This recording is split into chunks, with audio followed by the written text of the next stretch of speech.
Hello everyone, this is Defense Politics Asia, and this is the summary for the day of 741 for the 5th of March. And we're going to start off with Frontline Changes report.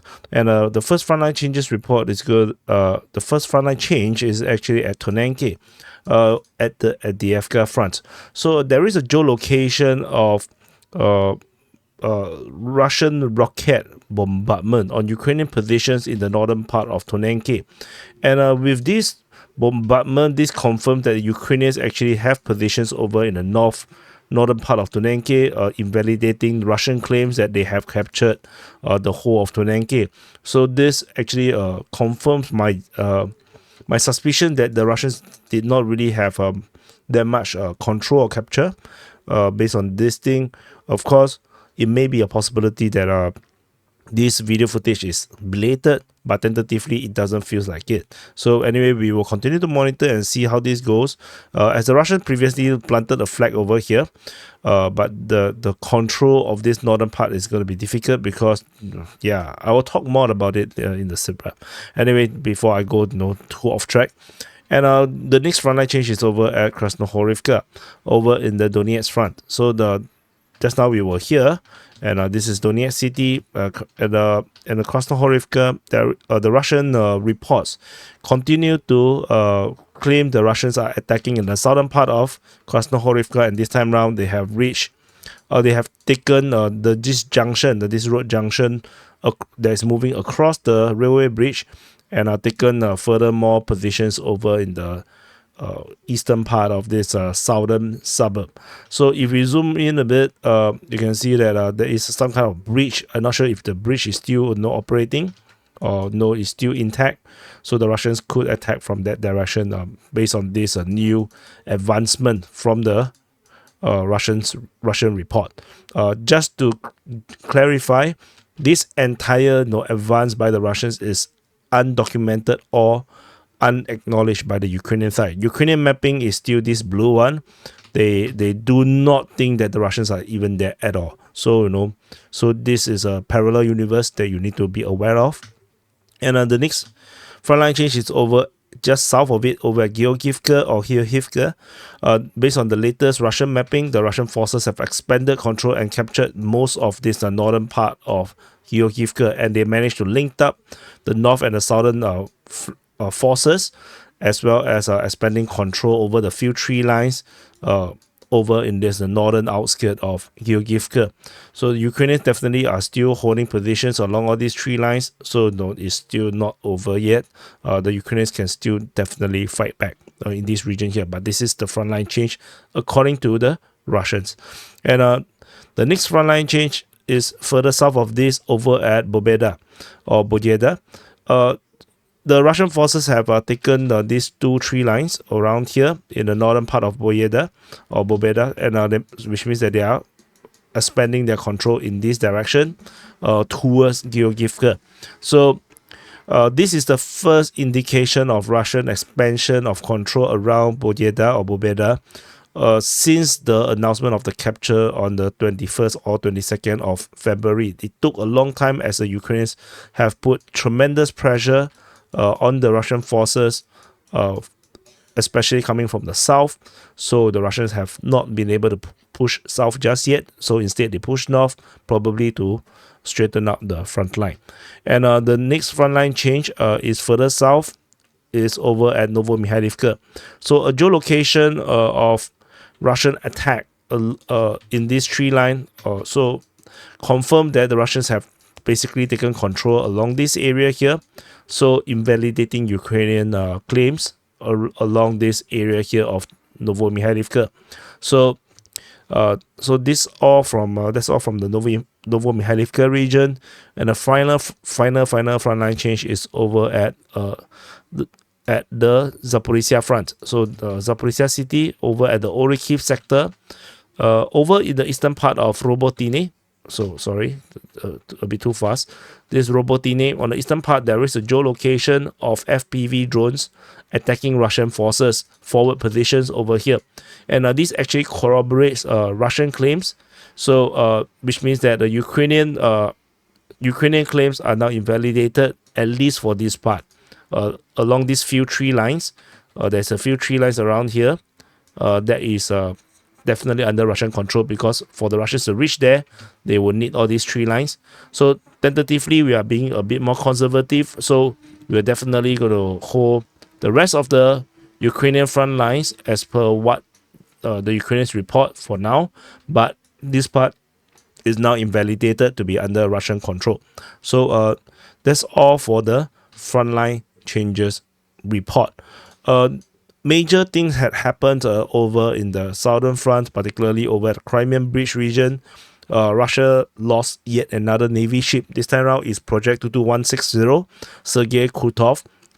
It was sunk by Ukrainian surface drones, suicide drones. The ship was originally just damaged, and a tugboat was sent to actually rescue it.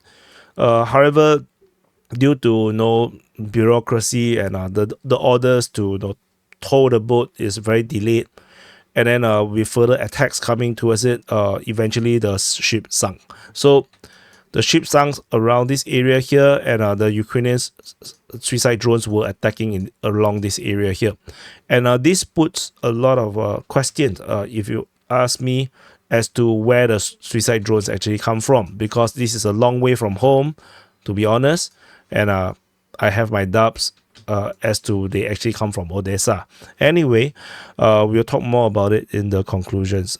We move on to the southern front. Over at the Kherson Front, there is still fighting reported over at certain beachhead or bridgehead, so probably Krinky. So this is reported by the Ukrainian Defense Ministry. There is a Ukrainian MiG-29 shot down over Lyubomyrivka. So this is a rather rare instances of Ukrainian aircraft getting shot down after a whole series of Russian aircraft getting shot down. So that's all for the Kherson Front. We move into the Zaporizhzhia Front. So Zaporizhzhia City, and this is the Zaporizhzhia Front. At the Zaporizhzhia Front, there is fighting being reported over at Robotyne. Ukrainian forces are reportedly attacking. Russians are also reportedly attacking. So not sure who is exactly attacking. And the Russians are also conducting some fire mission against Tomashka. So that's all from this region here in terms of the actions. Based on the geolocations that over here, this invalidated the Ukrainian claims that the front line is still around here. At least this area here is now under Russian control. This is reported as per the frontline changes report. Ukrainian forces are attacking within Robotyne, but there's not much details other than the previous Sitrep report from Ryba. But the Russians are also attacking. We are not sure exactly what is the situation right now. So we will definitely have to wait and see and wait for more information to come out from this area here. And then further away over at the Huaipole sector, there is Russian attacks being reported over at Malinivka as well as towards Huaipole. And the one at Malinivka is significant because this is reported by both Russian and Ukrainian defense ministries. So both actually reported this attack over at Malinivka. So we are definitely going to monitor and see why this is becoming something quite serious, because when you have both sides corroborating means that the fighting here is definitely legitimate. It's not just probing. So the Russians claim they are attacking Malinivka. They are inflicting losses, so-called, on the Ukrainian forces. The Ukrainians say that the Russians conducted attack. So we will definitely just wait and see how this progress.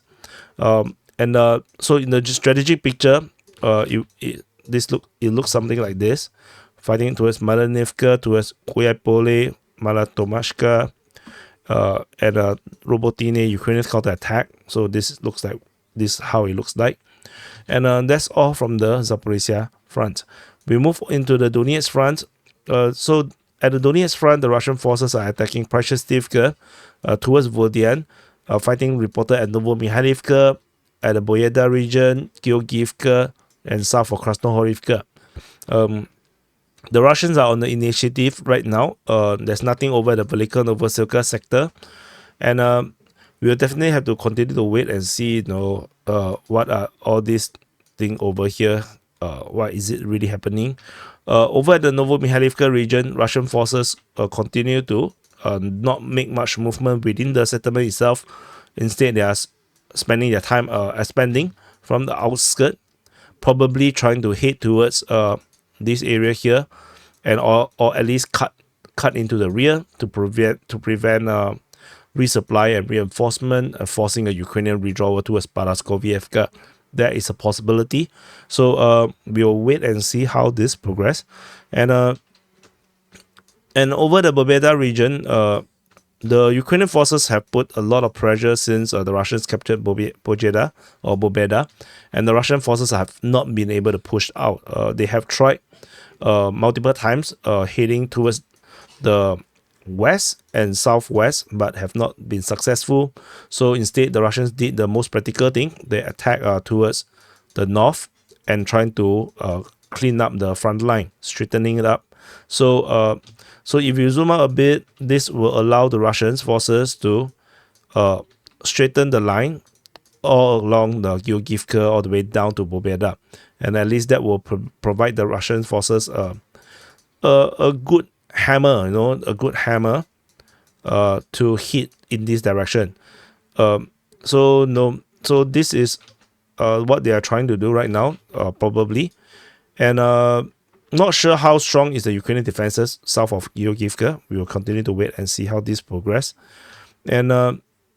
And further up north, the Russian forces are also continuing to make their offensive in the south of Krasnohorivka, according to the Russian sources, and expanding control in the northern part of Heorhiivka. And they also linked up the forces on the north and the southern side. So the Russians are pushing in this direction.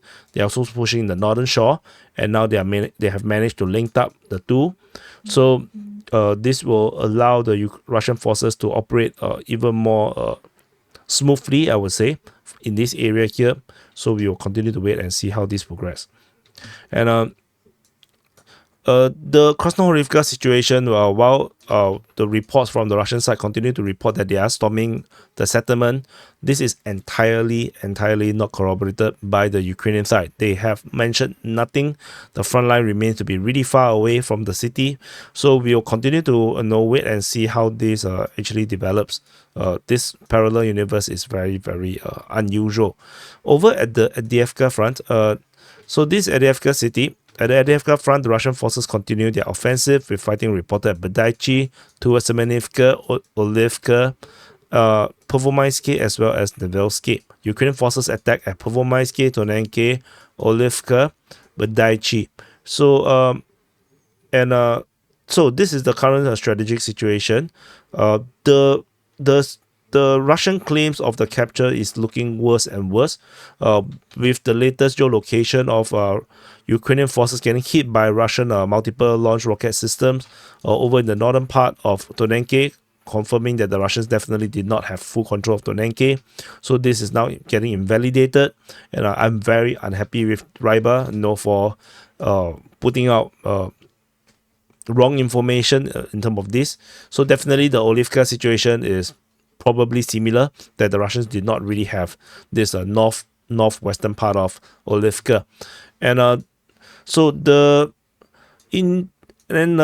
the Russians also, the Ukrainians reported fighting near Semenivka. So I wonder if the Russians actually made some progress in this area here towards Semenivka. And so Badaichi also, they are still being contested. So definitely that's the situation is like this. And I saw some comments, particularly people are very, very triggered when I say that the Ukrainians stabilized the line. So what does stabilize the line mean? You have to understand, prior to me reporting that the Ukrainians stabilized the line, what was happening and what was being reported. The Ukrainians were being routed in multiple locations, in Robotyne, in Avdiivka Front. They are all being routed. So they are all, and also at Ivaniske in the Bakhmut Front, they are all getting pushed back very, very quickly. And the fact that since my report, the Ukrainians have basically held the line more or less the same place, even they are being pushed back, the defenses have basically reorganized and able to hold the line and stop getting routed. That is what I mean by stabilize the line. So, stop coping so much.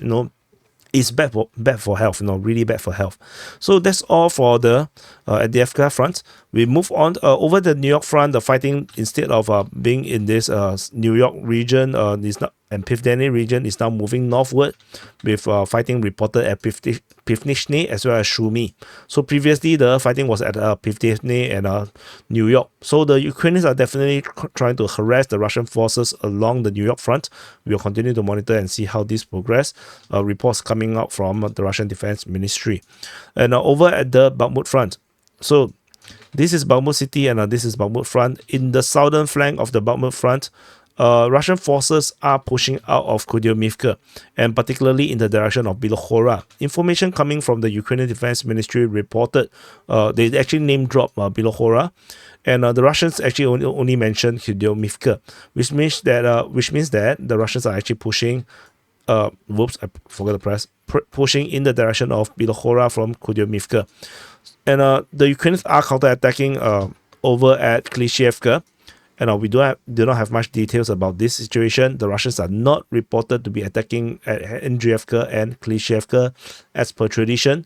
So we will continue to wait and see how this progress.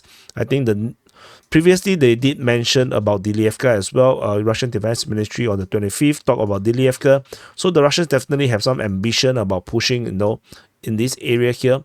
So we will definitely have to continue to monitor and see how this goes. Like I mentioned before, I think about the Avdiivka situation, this is a weak spot. So the Russians may want to try harder. Over at the northern flank, there's no fighting being reported at Donetsk. The fighting is only being reported at Ivanivsky. However, there is no updates regarding the Battle of Ivanivsky.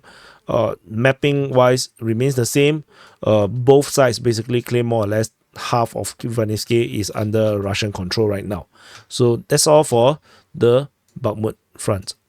We move on to the Siversk Front. So this is Siversk city. At the Siversk Front, Russian forces is being reported to be attacking at Bilohorivka as well as Verkhovny. Verkhovny is actually being mentioned by the Ukrainian Defense Ministry in the morning report, whereas Bilohorivka is reported by the Russian Defense Ministry. So we will continue to monitor and see how this progress. I'm very interested in terms of Verkhovny because this can push directly into Siversk and causing massive strategic division conundrums for the Ukrainians if the Russians manage to push through the Verkhovny. But tentatively, Verkhovny from the past 2 years had always been a pretty strong position. So for the Ukrainians, so I don't think there's any threat right now. And we move on to the Kreminna Front.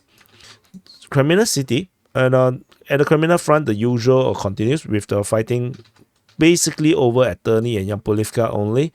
The Russian forces are attacking towards Terny and Yampolivka, and that's all we know right now. Information coming from the Russian Defense Ministry about both of these attacks. So we will continue to wait and see how this goes. And further up north, there's nothing over at Sitrep front, and we move into the Kupyansk Front. So this is Kupyansk city, and this is the Kupyansk Front. At the Kupyansk Front, the fighting reported at Avdiivka is no longer being reported. There's nothing happening over here anymore, according to the reports. The fighting is now primarily only at Sinkivka, with the sole report coming from the Russian Defense Ministry talking about them repelling Ukrainian forces. So I put this is the wrong color. Yeah, it should be blue. Yeah, only repelling. So the Ukrainians are trying to push the Russians at Sinkivka, and the Russians managed to hold the line, and that's about it over at the Kupyansk Front. And that's all from the Kupyansk Front. There is no report. There is one report. This actually, I believe I may have missed in the last Sitrep. There is fighting reported at Chuhunivka.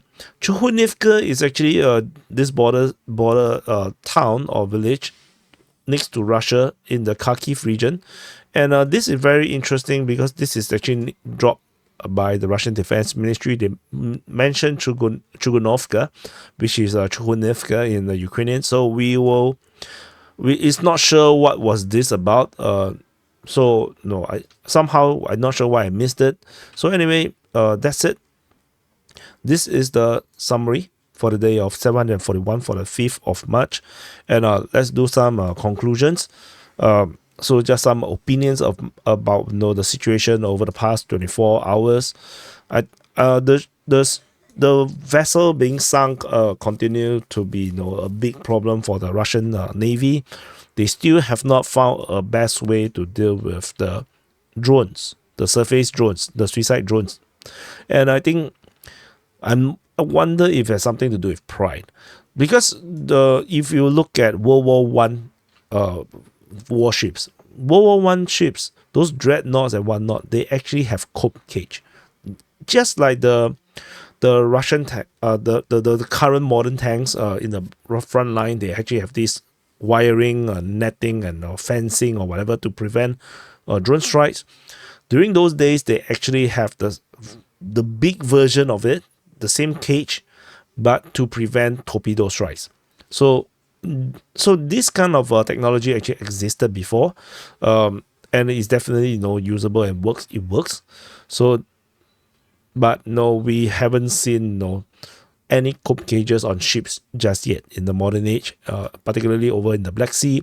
I feel that the Russians should invest in it, or unless they are so confident about their machine gunners that they actually got a few ships sunk already. So they shouldn't be so confident about their machine gunners.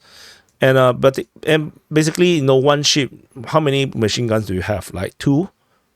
So 4 if you're a very big ship, and then the Ukrainians send 6 drones at you at the same time. And then it's not like your machine gunners are going to be so accurate. So this is, yeah, the Russians need to find a better solution to deal with it. And there is one report I actually missed, is actually the destruction of the HIMARS. And this time around, this is the clearest image ever of a HIMARS undoubtedly getting destroyed by a Russian missile strike. So this I have already posted the video over in the DPA Telegram channel. You can actually go and check it out, the video footage. Or you can actually go to the DPA archive. I also posted this video, and there is almost no doubt that this is actually a HIMARS, because upon getting hit, some of these missiles or rockets on the HIMARS actually went haywire. It actually flew out. So this is the first ever firm confirmation of a Russian strike successfully hitting a HIMARS. Before that, there was just reports and really vague videos, super blurry videos that no one can really confirm. So this is the first of its kind. So this comes after various confirmed photos and videos of Abrams tanks getting destroyed. So the entire Western image of equipment that is superior, almost invincible, in some people's mind, is now gone. It's definitely not invincible, but credit is where credit is due. The HIMARS is really hard to hunt. The Russians really find it really hard to hunt down this HIMARS. So I wonder if the Ukrainians have the same problem with Russian missile launchers as well. The Russians have a lot of missile launchers, and they have been used quite a number of times. And of course, we also do rarely see a Russian tornado get destroyed, a Russian smirk launcher get destroyed. Very rare as well. So yeah. So it is a surprise to me. Like 20-30 years ago, I was thinking about why would these vehicles still be relevant in the sense. In my young mind, I thought that technology is so advanced. Is like it's so easy to hunt, right? You have planes, you fly, and apparently, I was so wrong. So that's a very interesting, thing to note, that I believe that even in the nuclear war in World War III, yeah, all these mobile launchers and mobile missiles and everything seems to be the key to victory, or at least to continue to keep up some kind of a attack on your enemy, even in the doomsday scenario, because it's so hard to hunt. So it's only through this Ukraine war you really see how difficult it is. So yeah, despite that they seem to be a rather large vehicle.